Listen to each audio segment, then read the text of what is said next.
Assalamualaikum warahmatullahi wabarakatuh. Nama saya Kezia Yugani Felda dengan NIM 2008223. Saya berasal dari Prodi Kimia, kelas Kimia C, Fakultas Matematika dan Ilmu Pengetahuan Alam, Universitas Pendidikan Indonesia. Pada kesempatan kali ini saya akan mempresentasikan sebuah artikel ilmiah yang telah saya tulis. Artikel ilmiah ini dibuat dalam memenuhi tugas mata kuliah Bahasa Indonesia. Yang pertama-tama saya mengucapkan terima kasih kepada Ibu Nuri selaku dosen pengampu mata kuliah Bahasa Indonesia, sehingga dengan ilmunya yang disampaikan saya bisa menyelesaikan artikel ilmiah ini dengan baik. Baik, yang pertama adalah langsung saja kepada pemaparan mengenai artikel yang telah saya buat. Di sini saya mengangkat artikel dengan judul Pentingnya Sosialisasi Pendidikan tentang Psikologis Remaja untuk Orang Tua. Artikel ini terdapat beberapa bagian, yaitu yang pertama adalah mengenai abstrak, yang kedua ada pendahuluan, yang selanjutnya adalah metode penelitian, lalu selanjutnya adalah hasil dan pembahasan, dan yang terakhir ada simpulan dan saran, tak lupa juga ada daftar rujukan. Oke, di sini saya langsung saja kepada judulnya. Sekali lagi, judul artikel saya yaitu Pentingnya Sosialisasi Pendidikan tentang Psikologis Remaja untuk Orang Tua. Yang pertama-tama di sini ada abstrak. Abstrak di sini yaitu menghimpun seluruh dari artikel ilmiah yang telah saya tulis. Jadi abstrak itu seperti inti dari keseluruhan artikel yang telah saya tulis yang berisi hal-hal penting yang dapat digarisbawahi dalam artikel saya. Abstrak pada artikel ilmiah saya kali ini terdapat dua bahasa seperti artikel pada umumnya, yaitu ada bahasa Indonesia dan bahasa Inggris. Abstrak saya berisi sedikit tentang latar belakang mengapa saya mengambil judul tersebut, lalu ada tujuan, bentuk penelitian yang telah saya ambil beserta sedikit data-datanya, dan sedikit kesimpulan. Dan di sini juga ada kata kunci dalam abstrak. Kata kunci abstrak saya yaitu yang pertama kesehatan mental, remaja, dan orang tua. Kata kunci di sini adalah kata yang difokuskan dalam bahasan artikel saya kali ini. Oke, langsung saja ke pendahuluan. Kenapa saya mengambil artikel ini? Yaitu di Indonesia hubungan kekeluargaan antara anak dan orang tua bisa dibilang merupakan hubungan yang sangat penting. Lalu ada mengenai cara orang tua mendidik anaknya berbeda-beda, ada yang menggunakan cara halus bahkan hingga keras, sekalipun tetap ada. Tentu di balik cara orang tua dengan mendidik itu ada alasannya mengapa cara itu dipilih. Sebagai contoh, jika orang tua mendidik anaknya menggunakan cara yang keras, mungkin akan terbentuk jiwa disiplin terhadap anak tersebut. Namun sisi buruknya adalah anak tersebut akan terbentuk dengan karakter keras yang mengikutinya. Fenomena inilah yang akan saya bahas dalam artikel ini. Mengingat di Indonesia banyaknya anak yang merasa bahwa dirinya mendapat didikan keras dari orang tuanya, sehingga anak tersebut mengalami berbagai persoalan seperti tidak betah di rumah, jarang berkomunikasi dengan orang tua, hingga merasa depresi karena tekanan yang diberikan terlalu keras. Melihat dari dampak yang dihasilkan, tentu hal tersebut dapat dikaitkan dengan kondisi kejiwaan atau kondisi mental sang anak, di mana anak berada dalam tekanan orang tua yang banyak menuntut berbagai hal tanpa memperdulikan perasaan anaknya atau psikologis kesehatan mental anak atau remaja tersebut. Hal tersebut bisa terjadi karena ketidaktahuan orang tua mengenai pentingnya psikologis kesehatan mental seorang anak. Berdasarkan kondisi ini, diperlukan upaya untuk mensosialisasikan mengenai pentingnya kesehatan mental kepada orang tua. Selanjutnya ada tujuan penelitian. Tujuan penelitian ini yaitu yang pertama, mensosialisasikan mengenai pentingnya psikologis kesehatan mental tentang anak atau remaja untuk orang tua. Yang kedua, mengetahui solusi terbaik dalam mendidik anak agar tidak terkena penyakit mental. Yang ketiga, mengetahui faktor tekanan orang tua terhadap psikologis kesehatan mental remaja atau mental anak. Nah, selanjutnya, dalam pendahuluan juga terdapat kajian pustaka, yaitu kajian pustaka itu menjelaskan tentang kata kunci yang sudah saya cantumkan dalam abstrak tadi, dan Hal-hal tersebut didefinisikan menurut pendapat ahli yang tidak lupa saya cantumkan sumbernya dan citasinya. Yaitu yang pertama mengenai kesehatan mental. Menurut M. Bukhari, kesehatan mental atau mental hygiene adalah ilmu yang meliputi sistem prinsip, peraturan, serta prosedur untuk mempertinggi kesehatan rohani. Lalu ada lagi pendapat tentang apa itu definisi keluarga sejahtera. Untuk dapat mewujudkan keluarga yang sejahtera, faktor dalam keluarga yang mempunyai peranan penting adalah penerapan gaya mendidik orang tua. Balik lagi kepada pendahuluan yang telah saya singgung tentang cara mendidik orang tua itu beda-beda. Nah, gaya mendidik itu merupakan suatu proses mendidik, membimbing, mendisiplinkan, serta melindungi anak untuk mencapai kedewasaan sesuai dengan norma dalam masyarakat. Menurut si Pahutar pada tahun 2009. Lalu menurut Wanda pada tahun 2011 ada 4 gaya mendidik orang tua, yaitu otoriter, permisif, penelantaran, dan demokrasi. Gaya otoriter adalah orang tua akan berperilaku seperti seorang komandan kepada anak buahnya. Orang tua menuntut anak untuk selalu mengikuti perintah dan tidak ada tawar-menawar antara orang tua dan anak. Orang tua yang menentukan apa yang boleh dan tidak boleh dilakukan oleh anak. Nah, yang selanjutnya adalah gaya permisif yang bertolak belakang dengan tipe pengasuhan otoriter. Orang tua yang memiliki tipe pengasuhan permisif selalu mengikuti keinginan anak. Dengan kata lain, kendala berada di tangan anak. Anaklah yang akan menentukan apa yang akan dilakukan, apa yang harus dikerjakan, dan seterusnya.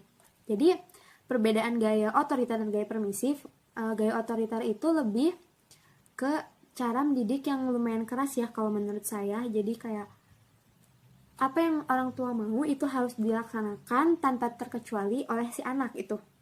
Dan yang kedua adalah gaya permisif yang orang tuanya itu memberi seluruh kendali mengenai bagaimana si anak itu akan menentukan jalan hidupnya. Nah, lalu yang selanjutnya adalah metode penelitian. Di sini saya menggunakan metode penelitian dengan metode angket atau kuesioner. Saya menyebarkan sebuah kuesioner online berbasis Google Formulir, lalu diisi oleh responden-responden, remaja-remaja, dan anak-anak yang berada di dekat saya. Nah, lalu apa sih metode angket itu?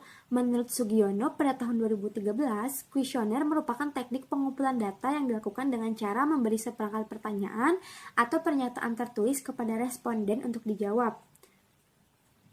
Nah, bentuk penelitian ini yaitu penelitian komputer angket online. Dalam tipe ini, saya mengirim kuesioner kepada responden melalui media online dan responden diminta untuk mengisi kuesioner tersebut. Lalu kelebihan dari metode ini adalah hemat biaya dan efisien waktu, bisa dilakukan kapan saja seperti pada saat ini, pada saat pandemi karena keterbatasan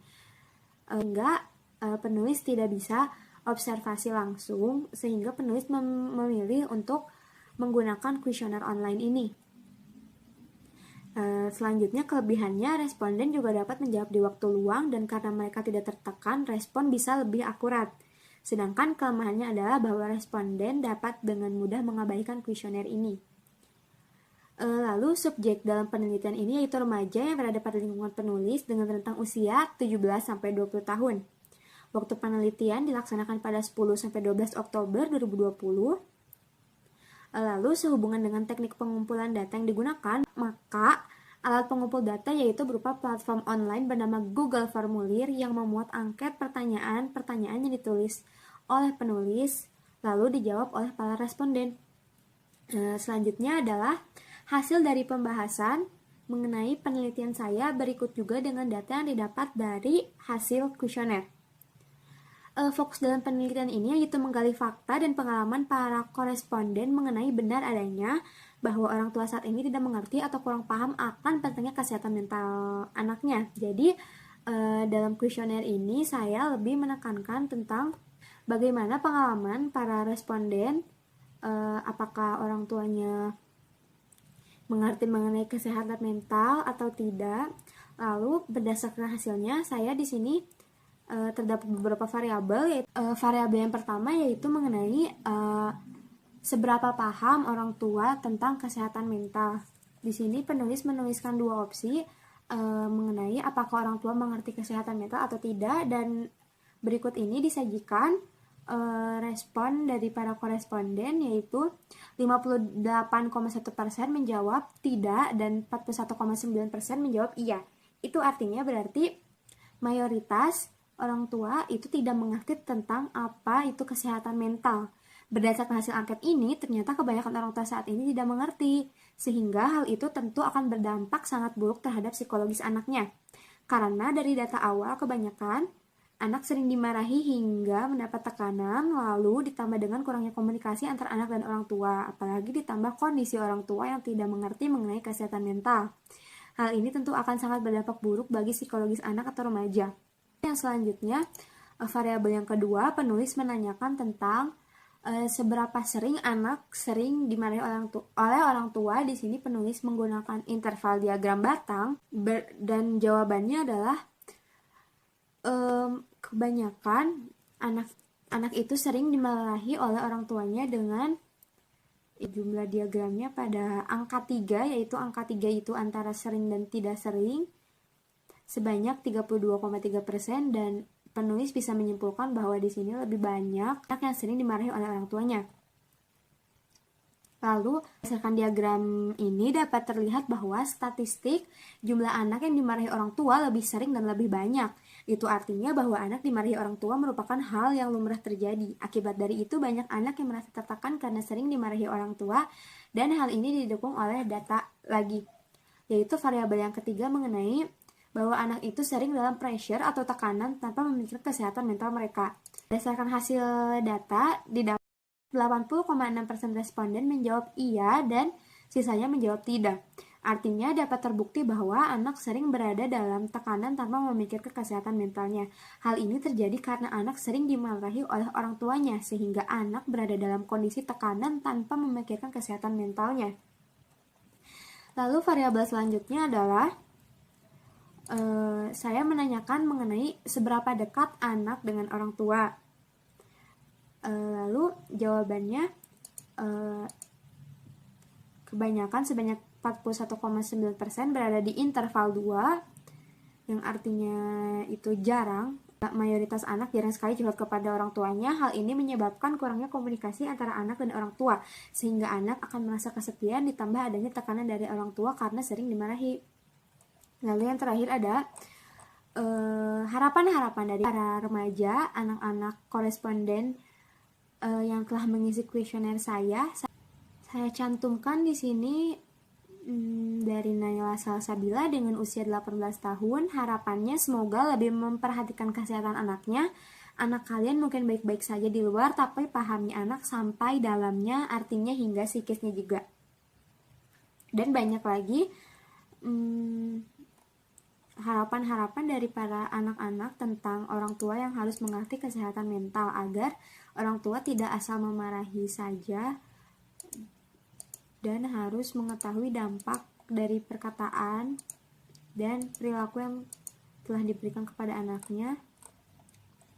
Dan dari tabel tersebut saya dapat mengerucutkan permasalahan yang paling sering terjadi antara anak dan orang tua, yaitu mengenai orang tua tidak mengerti kesehatan mental yang berujung pada tidak menghargai privasi anak, tidak mengerti kondisi anak, dan selalu asal memarahi tanpa memerhatikan dampak psikis anak. Selalu mengaitkan kesehatan mental dengan agama, bahkan hingga ada anak yang tidak berani menunjukkan bahwa dirinya itu lemah terhadap orang tuanya karena rasa takut yang disimpan sehingga mengganggu psikis dan kesehatan mentalnya.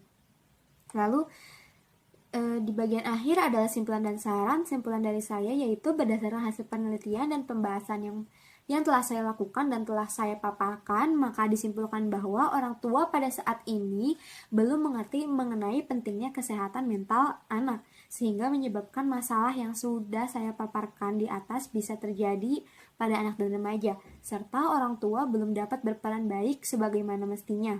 Peranan orang tua dalam membentuk kesehatan mental anak bukan hanya memberi nasihat saat ada masalah saja, tetapi orang tua harus mampu menjadi nomor satu bagi anak, di mana orang tua bisa menjadi teman, memberi motivasi, menggali bakat dari anak, dan kemudian dukungan keluarga juga sangat penting anak.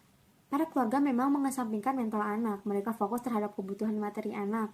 Banyak faktor atau peran keluarga yang belum berjalan secara baik sehingga menjadi masalah utama dalam pembentukan kesehatan mental anak. Karena kebanyakan keluarga yang sibuk dengan pekerjaannya dan orang tua beranggapan bahwa kebutuhan mental anak sudah tercukupi di sekolah dan mereka juga yakin mental anak akan terbentuk dengan sendirinya secara berjalan umur mereka.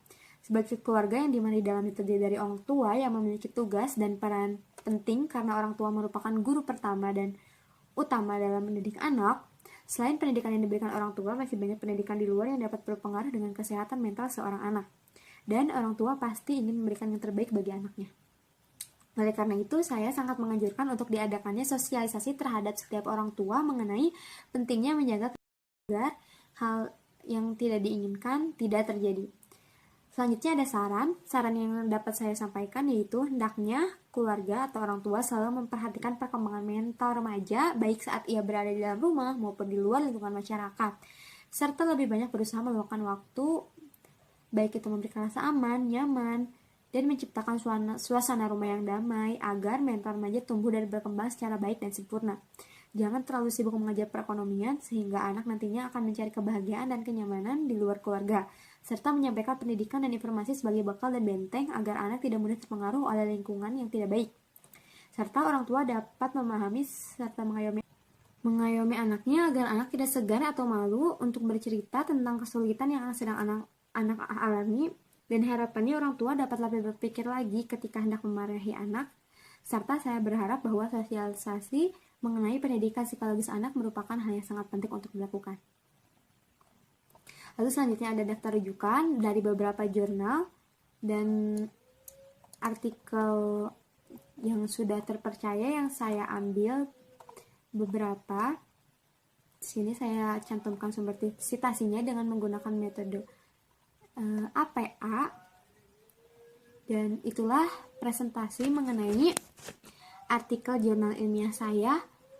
Semoga artikel yang telah saya tulis dapat bermanfaat untuk setiap pembaca, terutama untuk orang tua, dan mohon maaf apabila ada beberapa kesalahan dan banyak kesalahan atau bila tulisan saya menyinggung beberapa pihak, saya mohon maaf. Dan saya berharap bahwa artikel yang saya tulis bermanfaat bagi setiap pembaca. Terima kasih. Wassalamualaikum warahmatullahi wabarakatuh.